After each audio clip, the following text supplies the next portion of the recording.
What's up guys, it's your girl Hannah back with another video. So we have a fun one today. I'm going to be going over some trendy trends. Well, these are going to be trends that were born, say probably like 2015 to like 2020, and some of them are still really trendy still, and some of them have like died down, but I kind of just wanted to like go over them. I love watching videos like this of other people talking about trends and what they think about them, but I've never known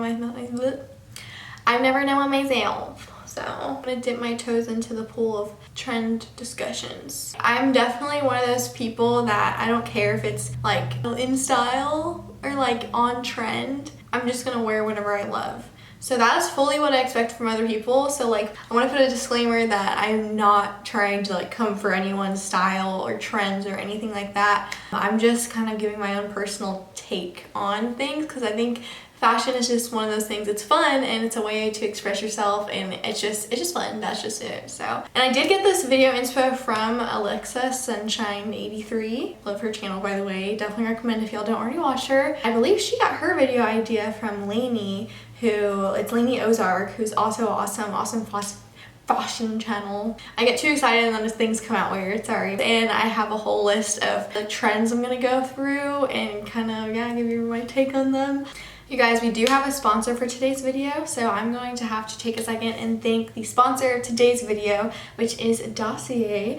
And Dossier, I love you so much. You know this. You guys know this too. I know I've talked about them a lot on my channel, but they still remain to be one of my favorite ways of securing, you know, that dream fragrance of mine. But what they do actually is they take really, you know, cult favorite designer perfumes and they make a cruelty-free and way more affordable version of it. Obviously it's not the exact formula, they create their own formula, but it is cruelty-free, as most designer brands are not, unfortunately, because this time I got the Woody Raspberry. This is inspired actually by Paco Rabanne's Lady Million, and it is actually really nice. The reason why I got it is because Abel's like signature scent is the Paco Rabanne Million, just the normal Million. He loves that scent so much, and honestly it smells really good on Abel too. I mean, like, it starts out really sweet when you just smell it out of the bottle, but it has a way of just like,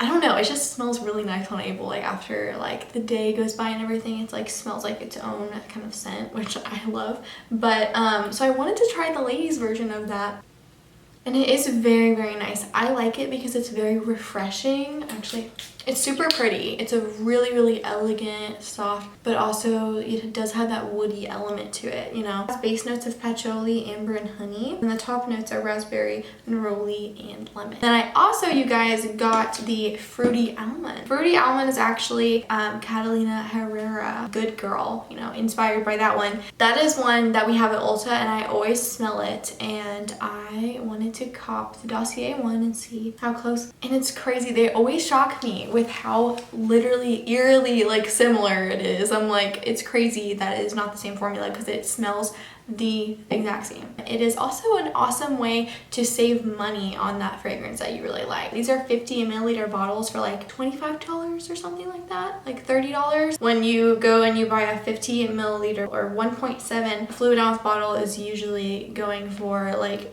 $60 to $80 to $100, you know, if you buy it from that designer. But they have everything, you guys. They have cocoa, they have YSL, you know, I have the YSL Black Opium one. First I was kind of on the verge of like, is this an old lady type of... Okay, well, it's not cracked.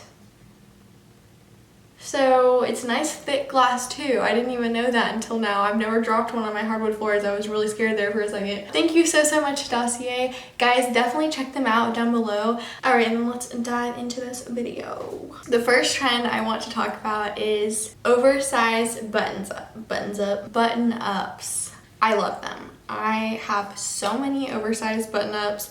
I love wearing them kind of like, you know, over a crop top, but like undone, you know. And I also love them just buttoned up all the way and then like tucked into some trousers, you know. Like, I love button-ups. I don't know, like especially the oversized ones. I don't know. I have this white oversized button-up. Something about the white button up like swallowing you makes you feel like a professional CEO, but also, you know, like you're in your boyfriend's shirt, like at the same time. That's the vibe that I get from the oversized button downs, and I love that. Everyone looks good in a white button up. First of all, that's like white, the color white, I'm sorry, that just makes people look good. I guess maybe if you're really pale, you feel like it probably washes you out. But I feel like on most people, I don't know, I love a good white button down. I have literally bought Abel like so many different white button downs. I haven't found the perfect one that he will actually wear yet, but I keep trying because I love to see that man in a good white button down. And then you can get like the artsy button ups. I love artsy button ups too, but they have like stayed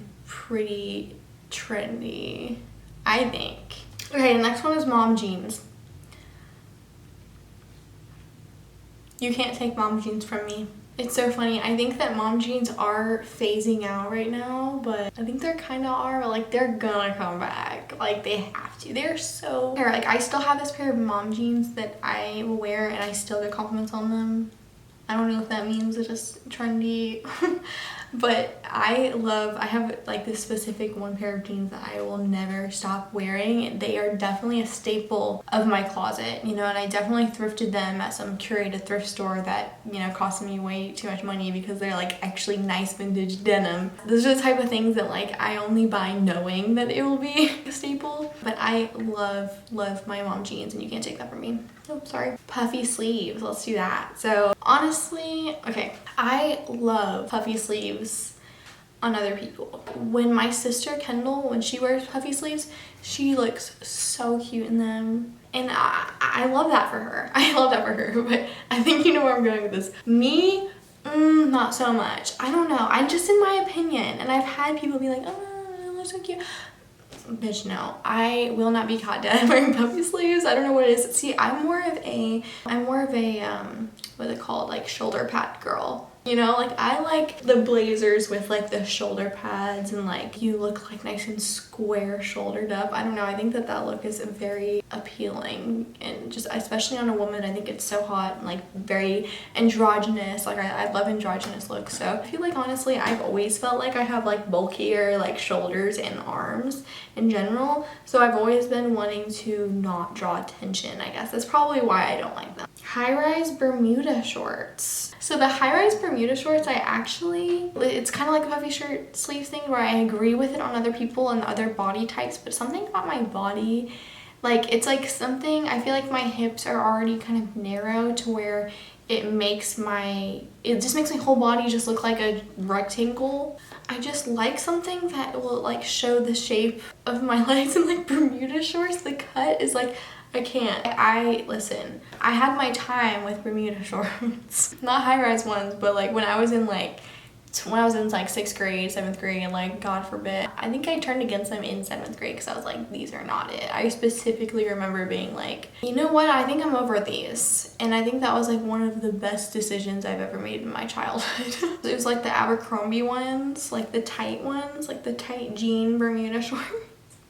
Maybe I was scarred from that, and I was like nothing even similar to that. I was like one of those like 11-year-old, 12-year-olds that was like, ooh, I want to wear everything Abercrombie. But that was also before like I even was growing into like my own like sense of fashion and individualism at all. Like, so I was genuinely going with the masses. But I think probably maybe that was the start of me like getting an independent fashion style, was saying bye to those Bermuda shorts. I don't want anyone to come here and comment, hey, what's wrong with Bermuda, tight Bermuda shorts from Abercrombie. Listen, I just don't like them, okay? No, I see girls rocking the mom jean, like it looks like mom jeans that were just cut off at the Bermuda, length, and they look so good. And I like, those are one of those things, like that's just me coming down to like, oh, I just don't think that is flattering on me. Trousers though, dude, okay, trousers are so in. You cannot tell me otherwise. I see so many people wearing trousers all the time. Different types, the fancy like going out swanky trousers, and then to like the business man's trousers on women. Oh my god, I love that. Like I said earlier, I love androgynous looks, so like give me a good blazer and pantsuit. The dad tennis shoes. Okay, so this is one of those, when it was really big, people were like, you hate it or you love it. I personally like it to an extent, if that makes sense. I don't like it too chunky to where it makes like your calves look like a toothpick.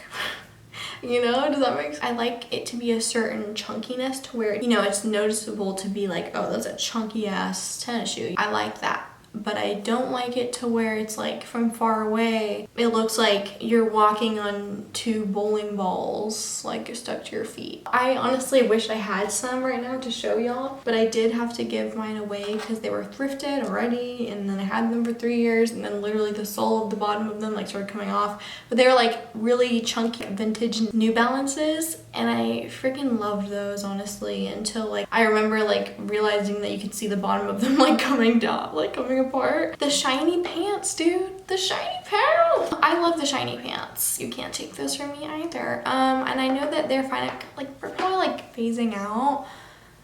But I don't care because I feel like come on. New Year's, shiny pants. Absolutely shiny pants. I have these gold pants that makes me look like a wrapped present. Now when it comes down to leather looking pants, like the faux leather leggings, I can't do those. I've always kind of had a problem with those looking kind of like cheap. I don't know, even if they're really expensive, I know they're expensive, they just look cheap to me. Like leather pants or like faux leather pants. I mean, just like leather pants in general. I don't know, I just haven't loved it. But, and I also have those pants like from Finesse that I got. Y'all saw those? Absolutely, dude. Those, I just wore those to a concert as well. And those are freaking poppin', so I love those. Okay, next I want to talk about cowboy boots. Cowboy boot. Listen, I have a couple like cowboy booties, is that what you call it? This is something that I'm kind of surprising myself with, but I have fallen in love with my cowboy boots. And I grew up in Texas, and I've always been kind of like sick of like the cowboy scene, I guess. And then I moved here, and there still is a lot of that. Like there's so many kids here from Texas too, but like I don't know, man, I just love the cowboy boots look. Okay, let me show you the little booties that I have. So I have 2 cowboy boots that I love so much. These are actually Gianni Benny boots. You know where I got these is actually Abel's grandma gave these boots to me whenever I was over at their house, and she was just looking through her closet, and I tried them on, and sure enough, they fit me perfectly, and she's just so sweet. She just gave them to me. But dude, I love these boots. They look so good with everything. And then you guys, I found these at Plato's Closet, and these are Jeffrey Campbell. So they're like a charcoal color, I guess I would call it. But it's really cute because they have these like metal detailing on the back and in the front. And it has the peekaboo to where you can show your socks if you want to. I just did not ever expect myself to be obsessed with the cowboy theme. Gingham will always have a place in my heart. Absolutely. Gingham is one of those things that have not been a trend, but have definitely like just come back and back around. I mean, that's a staple, right? By this point, like that is not, yeah, like that's something that's classic, and I don't think that a lot of people would disagree with me, because gingham is gingham. Like, come on. There was this yellow gingham crop top I had like a long time ago. Gosh, I'd die for it. If I could have like a whole yellow gingham 2-piece set and just frolic in a field in the sunshine with flowers surrounding me and butterflies, I'd be okay. I'd be very okay. I'd be very pristinely okay. Slip dresses are another thing that I'm always like, but I can never get into because they don't look good with like a bra underneath. And I can't just happily and comfortably, at this point in my life at least, put on a slip dress without a bra and feel comfortable about it. So, but I love how they look on other people. I wish I could wear one. I bought them very hopefully, and then when it's the time to wear them, I have to come to the stark reality that I just simply won't. Kanken backpacks. Absolutely, dude. I just say Kanken just because that's the only part of the whole brand name that I can actually pronounce. It's absolutely worth the money. I still use mine to this day, and I love it. I don't know. Sorry. I wish I had like the little purse version. If I could have a Kanken bookmark, I would. Fuck me up with that Kanken. Sorry. Harley Davidson shirts slash Thrasher shirts. I have never worn these things, you see, because I always hear people be like, why are you wearing that? And you don't even listen to their music, or you don't even ride their bikes, or you don't even fucking skateboard. So I've always been scared to do that, dude. So what I've done is I go to the Goodwill and I find, I don't know, similar looking like graphic tees that look like they are cool, like a cool band, but it's like not actually a band that like everyone knows, you know? So that's kind of what I wore instead, but like I definitely love the look. Don't get me wrong. I mean, no, honestly, I gotta tell you the truth. I'm pretty biased towards like not wearing the Harley Davidson shirt. I think that that's low-hanging fruit because I know when I see an outfit that has a Harley Davidson shirt smacked in the middle of it, I'm always like, you know, that's cute, but like, you know, I kind of wish it wasn't a Harley Davidson shirt, you know, just in the back of my head, because I just feel that's like the one thing that you can easily find at your thrift store, right? Is like old t-shirts, vintage t-shirts. You know, it's like, oh, let me go get a vintage t-shirt, and then you just order one from H&M that has Harley Davidson on it or like Thrasher on it, and it's like there's just better shirts out there than that. Me, it always takes it a little step further when it's like a band I don't know, or if it's like, you know, it's like sparks some curiosity because I'm like, ooh, what kind of vintage tee is that? You know, I want to see something that I've never seen before. You know, basically, all I'm going to do is just keep up with what I like to wear, and then, you know, maybe the trends will keep up with me. So I'm gonna probably end this here. My camera battery is about to die, and I want to get this out there because I think it's been a fun video. Give it a like for me, please, if you enjoyed it. It's very, very important to help me out, get my channel back out there on the algorithm and stuff. You know, I gotta ride this river the right way. You know, we're going the wrong way, we're the right way. I'll see you guys in my next video, and have a beautiful night or day. Check out Dossier down below. Dossier, thank you so much for sponsoring my channel again. Yeah, get yourself smelling good with that link down below. All right, bye guys.